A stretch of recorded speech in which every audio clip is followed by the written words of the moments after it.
వాళ్ళందరూ కూడా గింజ వలే పైకి వేసుకుని అలా ఉంటుంది. చూడడానికి గింజలాగే ఉంటుంది ఆ గింజ. అవును కదా, పొట్టు అలా ఉంటుంది కదా, గింజ లోపల కలిసిపోయి అట్లాగే ఉంటుంది. కానీ ఎప్పుడైతే గాలి వచ్చిందనుకో బాగా ఇలా ఏం చేస్తారు, ఉస్కాక్ అనమాట, మొత్తం పోతారు. కానీ గింజ నిలబడుతుంది. దేవుని నామమున స్తోత్రం, హల్లెలూయా. అవును కదా, మన కళ్ళ ముందే జరిగిందంట. అవునా కదా? అన్ని యొక్క ఆ పొట్టు అంతా కూడా బాగా కూర్చుంది, అంతా బాగుంది. కానీ కష్టం వచ్చేసరికి, కొదువు వచ్చేసరికి దేవుడు ఎప్పుడు కూడా బహుశక్తిశాలి. దేవుని నామమున స్తోత్రం, హల్లెలూయా. అందుని బట్టి నేను ఆనందిస్తాను. ఎందుకంటే ఎవరికి ఎలాంటి టెస్ట్ పెట్టాలో బాగా తెలుస్తుంది. టెస్ట్ బాగా పెడతాడు, పరీక్ష బాగా పెడతాడు. ఎలా ఉంటావు, నీ బుద్ధి ఏంటో చెప్తాడు. ఆయన మామూలుడు కాదు. ఆ బుద్ధి ఎలాంటిది, నీ బుద్ధి గడ్డి తినిద్దా, దేవుళ్ళు ఉంటుందా, నీతిగా ఉంటుందా, న్యాయంగా ఉంటుందా, సత్యంగా ఉంటుందా? నీవు ఆ బలహీనత, భారము, శ్రమ, అవమానము, శోధన, బలహీనత వచ్చినప్పుడు ఏ విధంగా బుద్ధి నువ్వు కనబరుచుకుంటావు? అర్థమవుతుందా? నీ బుద్ధి డబ్బులు చూస్తే ఎలా ఉంటుంది, లేకపోతే ఒక బలహీనత వస్తే ఎలా ఉంటుంది, క్షోభం వస్తే ఎలా ఉంటుంది, అవమానం వస్తే ఎలా ఉంటుంది, బలహీనత, బంధకాలు, లేకపోతే అనేకమైన శ్రమలు, భారాలు నీ యొద్దకు వస్తే నువ్వు ఎలా ఉంటుంది?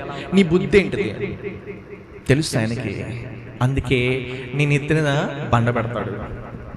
నువ్వు మోస్తావు మైవా, దేవుడికి మోస్తావు, మోయగలుగుతావా?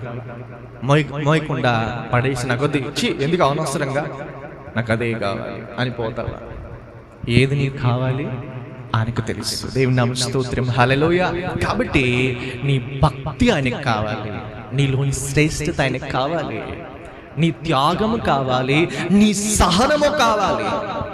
భక్తిలో ఉండే వ్యక్తులకి ఏంటో తెలుసా, సహనము ప్రాముఖ్యము. దేవుని నామమున స్తోత్రం, హల్లెలూయా. కొన్నిసార్లు అండి ఎంతో ఆలస్యము చేస్తాడు, ఎంతో అవమానాన్ని కూడా తీసుకొస్తాడు, కన్నీరు తెప్పిస్తాడు. వేచి చూస్తావా, లేకుంటే విడిచిపెడతావా? ఏది నీకు కావాలి అని చూస్తాడండి దేవుడు. వేచి ఉన్న కనులకు నీవు కనువిందే చేస్తావని, సిద్ధపడిన రాజుగా నీవు నా కోసం వస్తావని, నిన్ను చూచిన వేళ నాలో ప్రాణం ఉద్వేగభరితమై, ప్రేమ దేవుడారా, ఆనందముతో నీలో మమేకమై, యుగ యుగములలో నీతో నేను పరిమళ తైలం నీవే. నీలో అవును ప్రేమేంటరా, ఆయనలో సంతోషం ఉంది. కానీ నువ్వు ఎంత వెయిట్ చేస్తావో అంత దీవెన నీకు కలుగుతుంది. దేవుని నామమున స్తోత్రం, హల్లెలూయా. ప్రియమైన దేవుడారా, యేసేపు కూడా తన యొక్క ఆ చెరలో ఉన్నప్పుడు, అయ్యా ఇదిగో నేను నీ కోసం బ్రతికానే, పాపమును కూడా నెట్టివేశానే, నీ కోసం ఇంత త్యాగం చేస్తే నన్ను ఎందుకు ఈ బంధకానాలు నిలబెట్టావు, ఈ ఖైదు చేస్తావు, ఈ చెరలో నన్ను ఎందుకు నిలబెట్టావు అని అనుకోలా. దేవుడిచ్చే కృప కోసము ఎదురు చూశాడు. దేవుని నామమున స్తోత్రము, హల్లెలూయా. ఆయన ఇచ్చే ఆ గొప్ప సదుపాయ, శ్రేష్ఠ దీవెన కోసము ఆయన కదిలించబడకుండా నిలిచి ఉన్నాడు. దేవుని నామమున స్తోత్రం, హల్లెలూయా. ఆయన చేసే కార్యాల కోసం మనము వేచి చూడాలండి. వేచి చూస్తేనే నీకు దేవుడు తగిన కాలముందు ఫలమిచ్చు చెట్టు వలె నీవు ఫలిస్తావు. దేవుని నామమున స్తోత్రం, హల్లెలూయా. ఆ కాలం వరకు నువ్వు వేచి చూడాలి.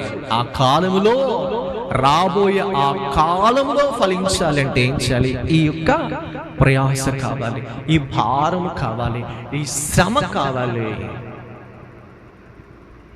అవునా కాదా? ఒక ప్రసవ వేదన తర్వాత మంచి ఆనందం కలుగుతుంది.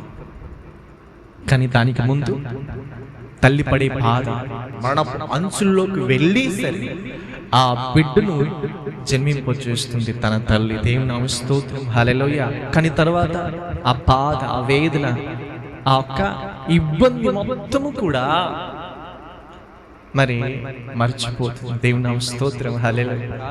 కాబట్టి దేవుని కోసము మన ప్రతి పాపాన్ని ఒప్పుకోవాలి. ఎందుకంటే పౌలు అంటాడు, ఆయన పునరుత్థాన అనుభవం కోసము, ఆ పునరుత్థాన శక్తి కోసము నా ప్రయాస అంటాడు. దేవుని నామ స్తోత్రం, హల్లెలూయా. ఎంత శ్రమైన సరలేదు, దేవుని కోసము నా ప్రయాస నేను వ్యర్థము కానివ్వను, నా ప్రతి క్షణము దేవుని కోసము నేను త్యాగం చేస్తానంటాడు. దేవుని నామ స్తోత్రం, హల్లెలూయా. ఇక్కడ కూడా కీర్తనలు 119వ అధ్యాయంలో కూడా అదే మాట రాసింది. ఒకసారి చదువుదాం. విస్తారమైన దోపుడు సొమ్ము సంపాదించిన వాని వలె నీవిచ్చిన మాటను బట్టి నేను సంతోషించుచున్నాను అంటున్నాడు. దేవుని నామ స్తోత్రం, హల్లెలూయా.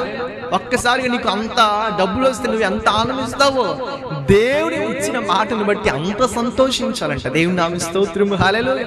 ప్రియమైన ఉంటారా, కాబట్టి ఆ సంతోషం కోసము నీవు నీ ప్రతి పాపాన్ని ఒప్పుకోవాలి. ఎందుకంటే దేవుడిలో సంతోషం ఉంది, ఆయనలో ఆనందం ఉంది. షడ్రక్ మెషక్ అబేద్నెగోలు కూడా ఆ ప్రతిమ, ఆయన నెబుకద్నెజరు ఒక ప్రతిమ నిలబెట్టి ఇదిగో దీని అందరికీ తంతి వాయిద్యములు ఆ వేణలు మొత్తము మోగిస్తున్నప్పుడు, మొత్తం కూడా ఆ విగ్రహ ప్రతిష్ఠ చేస్తున్నప్పుడు మీరందరూ కూడా ఆ విగ్రహం ముందు మోకరించాలి, సాగిలపడాలి. లేకపోతే మండుచున్న అగ్ని గంధకముల్లో మిమ్మల్ని పడద్రోస్తాం. ఇది రాజు ఇచ్చిన తీర్పు. దేవుని నామ స్తోత్రం, హల్లెలూయా. ఒకసారి మనం ఆలోచిద్దాం. ఇప్పుడు జరుగుతుంది కూడా నిజమే, ఇప్పుడు జరుగుతుంది. అది ఏంటో తెలుసా? యేసుక్రీస్తుని నమ్ముకుంటే మీకు ఏంటిది? ఎస్సీ హోదా దక్కదు. అవును కదా? ఇప్పుడు అందరు జరుగుతుంది, ఇంటర్నెట్లో మీరు చూసుంటారు. ఎస్సీ హోదా అంటే మీకు రిజర్వేషన్స్ ఇవన్నీ రావు. ఇంకొద్దిగా మనకు వస్తుంది. మన ఫోన్ మనకి అంతా కూడా సాక్ష్యమైపోతుంది. నువ్వేం చేస్తున్నావు, ఏం ఆలోచిస్తున్నావు, ఏ సంగతులను నువ్వు చూస్తున్నావు, ఏ కార్యకలాపాలు చేస్తున్నావు, ఎన్నిసార్లు నువ్వు ఫోన్ వాడుతున్నావు, ఎంత పేమెంట్ చేస్తున్నావు, ఇదంతా ఉంటుంది. చైనాలో మీకు ఒక విషయం చెప్పాలి. అంటే అపవాది ఎంత విజృంభిస్తుంది, క్రీస్తు విరోధి రావడానికి ఎంత ఇబ్బందిగా, అంటే అన్ని సిద్ధపరచబడుతున్నాయి. యాంటీ క్రైస్ట్ అంటారు. అయితే వాళ్ళు రాక మునుపు మనకి ఆధార్ కార్డు అని ఒకటి వచ్చింది. దాంట్లో మనకి కళ్ళు తీసుకుంటారు, తెలుసా మీకు? కళ్ళు స్కాన్ చేస్తారు, వేలి ముద్రలు స్కాన్ చేస్తారు, మన రూపం అంతా తెలుస్తుంది. చైనాలో ఎలా ఉంటుందంటే కంప్యూటర్కి, సీసీ కెమెరాలకి వాళ్ళ మొహము తెలుస్తుంది అందరికీ. అంటే నువ్వు ఎటు ఆ దేశంలో ఎక్కడ తిరిగినా కూడా ఆ సీసీ కెమెరాలు నీ మొహాన్ని స్కాన్ చేస్తాయి. స్కాన్ చేసి నువ్వు ఎక్కడికి వెళ్తున్నావు, ఏం చేస్తున్నావు అనేది మొత్తము తెలిసిపోతుంది. అర్థమవుతుందా? నీవు బైబిల్ కొన్నావా, లేకుంటే బైబిల్ యాప్ వాడుతున్నావా, మందిరానికి వెళ్తున్నావా? అక్కడ మందిరం వెళ్తే తప్పు,